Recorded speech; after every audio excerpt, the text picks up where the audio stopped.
Today, the CDC made it clear when it comes to kids, there was no summer vacation from the H1N1 virus. We had H1 influenza throughout the summer in summer camps, and now with colleges and schools coming back into session, we're seeing more cases. Unlike the seasonal flu, the H1N1 virus is affecting school-age kids more than toddlers.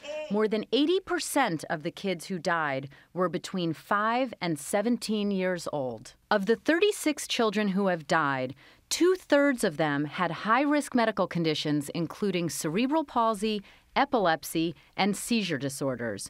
Some of the children with no pre-existing conditions were killed by a combination of the H1N1 flu and a bacterial infection. Kids with underlying conditions need to be treated promptly if they develop fever, and first online or at the front of the line for vaccination when it becomes available. The CDC reiterated that the vast majority of cases are mild.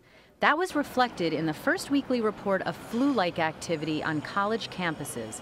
More than half of the 165 colleges tracking flu symptoms reported sick students. With more than 1,600 cases, so far only one student has been hospitalized. Atlanta's Emory University is one of a half-dozen schools that have set up a voluntary isolation dorm just for flu cases.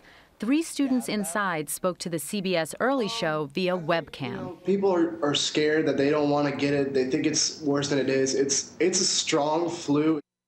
The CDC continues to see sporadic outbreaks of flu throughout the country, but is reporting high numbers of flu-like illness in the southeast, likely because many schools in the region are already back in session. Jen, we're so used to the seasonal flu affecting the very old and the very young. We know this is affecting seemingly the healthiest members of society, school-age kids. Do we know why?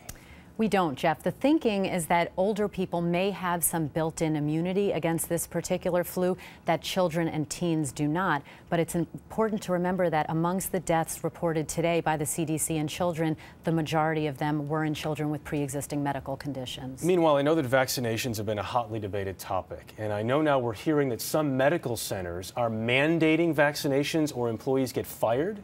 Right. Well, healthcare workers are amongst the 5 priority groups that the CDC recommends be vaccinated. But traditionally, healthcare workers are poor in that compliance, and only about 40% get a flu shot. This move of hospitals and medical centers making flu vaccination mandatory is unprecedented and speaks to how concerned they are both about their patients and their workers. Sounds like it. All right, Dr. Jennifer Ashton tonight, thank you.